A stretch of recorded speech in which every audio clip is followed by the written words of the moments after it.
Hi, இன்னைக்கு ஒரு ரொம்ப சூப்பரான டிஷ்ஷு தாங்க. எல்லாருக்கும் பிடிக்கும் தான் நினைக்கிறேன். பிடிக்காதவங்களுக்கு நான் வெஜிடேரியன் இருக்கிறவங்களுக்கு இது எப்படின்னு தெரியல. நெத்திலி வச்சு ஒரு தொக்கு பண்ணணும்னு ரொம்ப நாள் ஆசை. நெத்திலி எல்லாம் இப்போ கிடைக்கவே மாட்டேங்குது. அப்படியே கிடைச்சாலும் மண் அது மாதிரி இருந்தது. சரி, ஏதோ கொஞ்சம் நெத்திலி பேக்கெட்டாக இப்போ விற்க ஆரம்பிச்சிட்டாங்க இல்லையா கடைங்களில். அதில் வாங்கிட்டு வந்திருந்தாங்க. 3 பேக்கெட்டோ நம்ம தான் வாங்கிட்டு வந்திருந்தாங்க. இப்போ கொஞ்சம் காஸ்ட்லி ஆயிடுச்சு எல்லாமே. அது நல்லா சுட தண்ணி, என் தலையை வாழை வந்து கத்திரிக்கோல் வச்சு நல்லா கட் பண்ணிட்டேன். நான் கட் பண்ணிவிட்டு சுட தண்ணியை நல்லா கெட்டலில் வச்சு நல்லா ஊற்றி விட்ருங்க. ஊற்றிட்டு ஒரு 5 நிமிஷம் வந்து நம்ம அதை கலந்து இப்படி விட்டுட்டே இருந்தோம்னா அதில் இருக்கிற அழுக்கு ஃபுல்லாக கொஞ்சம் கொஞ்சமாக வெளியில் வந்துடும். வெளியில் வந்தோடனே நல்லா வாஷ் பண்ணுங்க. நிறைய தடவை, ஒரு 6-7 தடவைக்கு மேலே நல்லா வாஷ் பண்ணுங்கள்.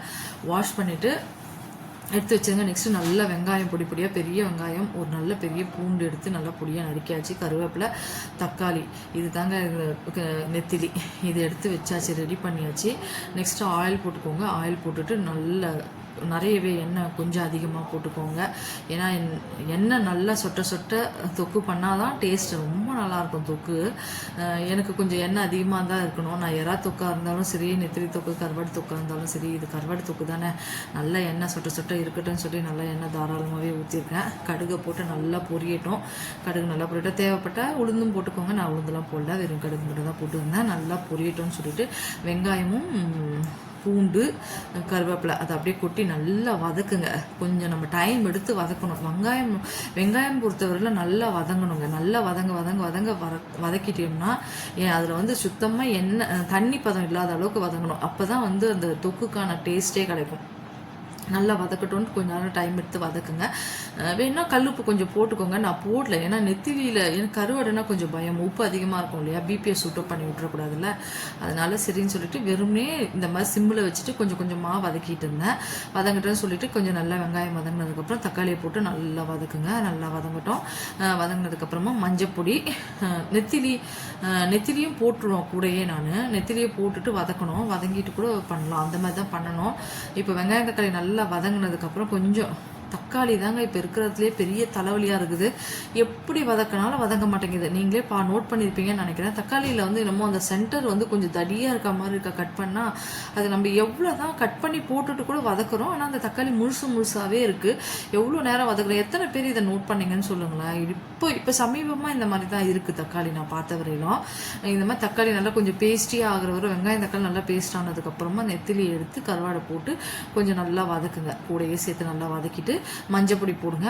நெக்ஸ்ட்டு குழம்பு நம்ம வீட்டில் அரைக்கிறோம் இல்லையா, குழம்பு மிளகாப்பொடி, மிளகா தனியாக போட்டு அரைப்போம் பார்த்தீங்களா, அந்த மிளகா பொடி போட்டுக்கோங்க. உங்களுக்கு காரம் எவ்வளோ தக்கன வேணுமோ போட்டுக்கோங்க. தேவைப்படுறவங்க பச்சை மிளகா கூட ஒன்று போட்டுக்கலாம். நான் அதெல்லாம் எதுவும் போடலைங்க. எங்கள் வீட்டில் ஸ்டைலில் தான் நான் சொல்கிறேன். நிறைய பேர் பச்சை மிளகாலாம் போடுவாங்க, எனக்கு அதெல்லாம் செட் ஆகாது. டேஸ்ட்டோட ஃப்ளேவர் மாற்றிடும். ஒரு பொருளுக்கும் ஒரு ஃப்ளேவர் இருக்குது. அந்தந்த ஃப்ளேவருக்கு அது டேஸ்ட்டை மாற்றி விட்டுடும், ஃப்ளேவரையும் மாற்றி விட்டுடும். அதனால் இந்த மாதிரி நெத்திலியோடு சேர்த்து நல்லா வதக்குங்க. கொஞ்சம் எண்ணெய் நல்லா பிரிய வரட்டும்னு சொல்லிட்டு மஞ்சப்பொடி போட்டுட்டு, குழம்பு மிளகாய் பொடி போட்டுட்டு, கொஞ்சமாக உப்பு போட்டேன். நீங்களே பார்ப்பீங்க, நான் கொஞ்சம் தான் போட்டேன். ஏன்னா எனக்கு பயம், கொஞ்சம் கருவாட்டில் உப்பு அதிகமாக இருந்ததுன்னு வச்சுக்கோங்களேன். நம்மளும் கொஞ்சம் உப்பு அதிகமாக போட்டுட்டோம், சாப்பிடவும் முடியாது. நெக்ஸ்ட் வந்து எல்லாருக்கும் கொஞ்சம் ஏஜ் ஆகுது இல்லையா, பிபி சூட்டப்பாயிடும். இப்போ எல்லாம் தான் வந்துருதே டக்குன்னு. அதுக்காக காரம் மட்டும் எப்படின்னு பார்த்து போட்டுக்கோங்க. உங்களுக்கு எவ்வளோ காரம் வேணுன்றதை பொறுத்து தான். ஏன்னா நிறைய பேர் நல்ல காரம் சாப்பிடுவாங்க, நிறைய பேர் காரமே சாப்பிட மாட்டாங்க, ரொம்ப கம்மியாக சாப்பிடுவாங்க. நான் உப்பு எத்தனை போட்டிருக்கேன் பாருங்க, ஆனால் கரெக்டாக இருந்ததுங்க. ஆனால் நெத்திலியில் உப்பு இருக்கும் இல்லையா, அதனால இந்த மாதிரி நல்லா ஒரு தடவை அந்த மிளகாப்பொடியோட நெத்திலி தொக்கு எல்லாத்தையும் நல்லா கலரி விடுங்க. கலரட்டும். ஏன்னா கொஞ்சமாக தண்ணியை ஊற்றிட்டு, கொஞ்சமாக, ஏன்னா எதுக்கு தண்ணியை ஊற்றுறோம்னா அந்த வெங்காயம் தக்காளி நெத்திலியோட அந்த காரசாரம்லாம் போய் இறங்கணும். அதனால கொஞ்சம் தண்ணி ஊற்றுங்க. அப்படியே வதக்கிறவங்களும் வதக்கலாம், நான் இல்லைன்னு சொல்ல மாட்டேன். நல்லா கொஞ்சம் தண்ணியை ஊற்றிட்டு வதக்கி நல்லா அது வந்து பேஸ்டியாக மாறி வரும். தண்ணி ஊற்றினீங்கன்னா தான் பேஸ்டியாக மாறி வந்து எண்ணெய் சொட்ட அது வெளியில் வரணும். எண்ணெய் பிரிஞ்சு அந்த தொக்கு வந்து அப்படி எடுத்தால் தொக்காக இருக்கணும்.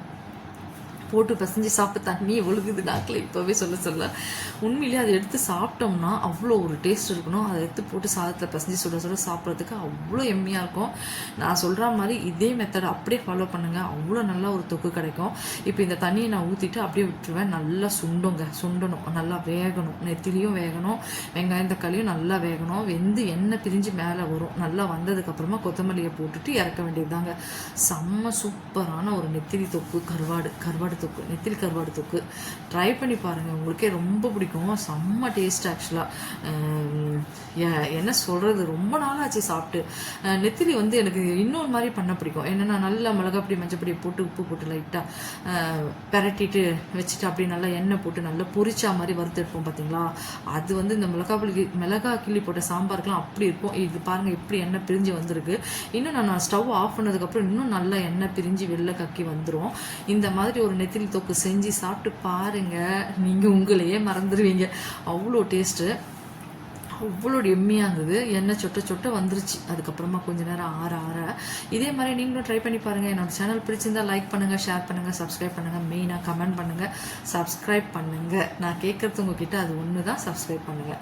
ஏன்னா எனக்கு சப்ஸ்கிரைப் சுத்தமாக வரல. சப்ஸ்கிரைப் பண்ணுங்கள். பிடிச்சிருந்தா லைக் பண்ணுங்கள். தேங்க்யூ.